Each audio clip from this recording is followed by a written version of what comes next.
घर में तू आराम से सोता है ना अपनी बीवी के साथ। वो घर तुम्हारे चाचा गिरवी पे रखे हैं। अगर सही समय पर पैसे नहीं लौटाए तो पूरे खानदान को घर से बाहर कर दूंगा और रोड पे भीख मांगते नजर आओगे।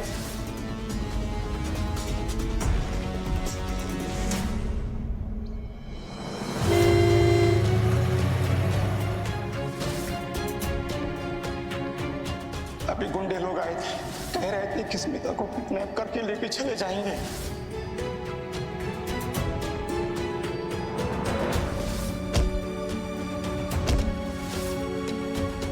तो ऐसा नहीं मानेगा। नहीं, तब तक क्या अपनी चाबी रखी, मैं बाकी के पैसे देता हूँ। उन्नति तुम्हें जो करना है करो, पर प्लीज फॉर गॉड सेक मुझे अकेला छोड़ दो, क्योंकि तुम्हारी उम्मीदों का बोझ मैं और नहीं उठा सकता उन्नति। मुझे बहुत अच्छा लगता अगर तुम दोनों आज रुक जाते तो। वो नए प्रोजेक्ट का काम जल्दी से जल्दी शुरू करना है तो जाना पड़ेगा, वरना जरूर रुकते हैं। मैं समझ सकती हूँ बेटा, तुम इतना बिजी रहते हो, फिर भी तुमने अपने काम से हमारे लिए छुट्टी ली, पूजा में हमारी मदद की, इतना काफी है हमारे लिए। एक बात और कहूँ तुमसे राघव, आज का दिन हर साल हमारे लिए आसान नहीं होता, पर इस साल तुम्हारे आने के बाद हम सबको बहुत हौसला मिला है ना री?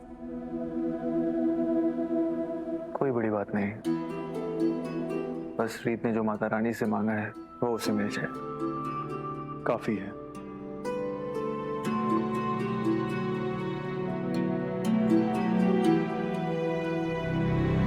खुश रहो बेटा।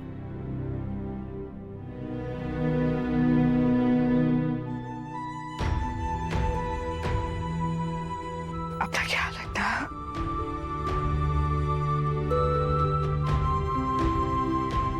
गिरफ्तारी के फौरन बाद उस प्रिंसिपल ने मुझे फोन लगाया था, मुझसे बात की थी, लेकिन मैंने तो पूरी तरह से इनकार कर दिया अपने ऊपर कोई भी इल्जाम लेने से। तू तो कौड़ी का प्रिंसिपल, तेरी हिम्मत कैसे हुई?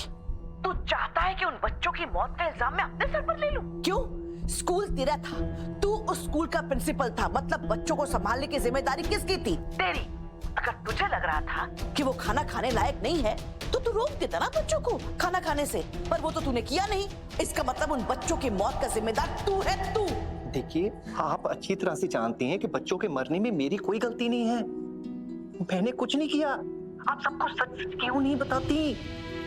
देखिए, मैं अपराधी होने के दाग के साथ मरना नहीं चाहता, मेरे बच्चे सड़कों पर आ जाएंगे।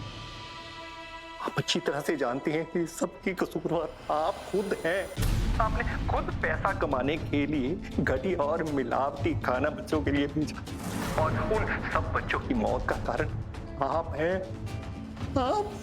हाँ, मेरे लालच की वजह से बच्चों की मौत हुई। किसे पता ये बात? तू चीख चीख कर पूरी दुनिया को समझाने की कोशिश करेगा ना, तो भी तेरी बात को कोई नहीं मानेगा। इसलिए चुप रह और फिर मुझे कभी फोन मत करना।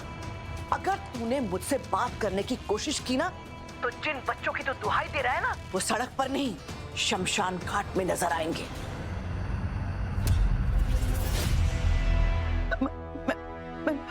की हिम्मत कैसे हुई एक बेकसूर इंसान को फंसाने की? How dare you! धर्म जी, आप चिंता मत करिए, मैं आ रही हूँ आपकी मदद करने के लिए।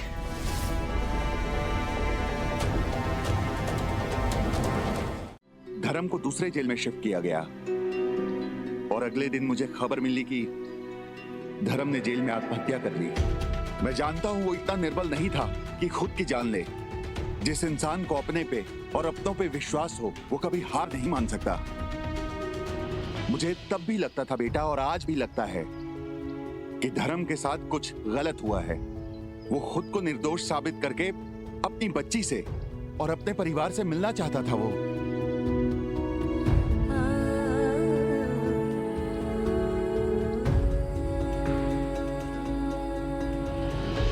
नीता जेल तक नहीं पहुंच पाई थी, बस वो प्रिंसिपल था जो मुझे जेल पहुंचा सकता था, तो मैंने उसे पुलिस स्टेशन में ही मरवा दिया और ऐसा साबित किया कि उसने आत्महत्या की है।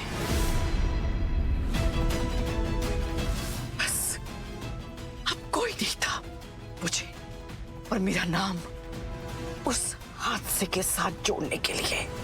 तो इससे पहले नीता चावला पुलिस स्टेशन पहुंचती और वहां जाके सबको सच बताती कि उन बच्चों की मौत आपकी वजह से हुई है, आपने उन्हें ट्रक से उड़वा दिया, है ना? हाँ।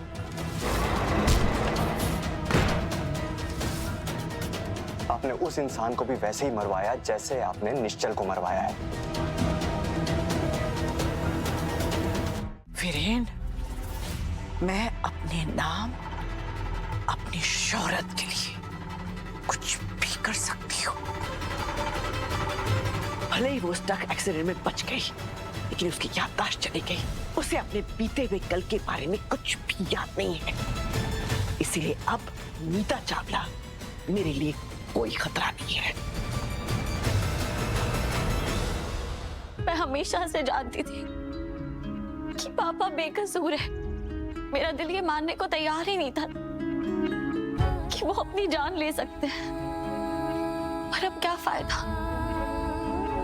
इतने साल बीत गए और मैं कुछ नहीं कर सकी उन्हें बेकसूर साबित करने के लिए।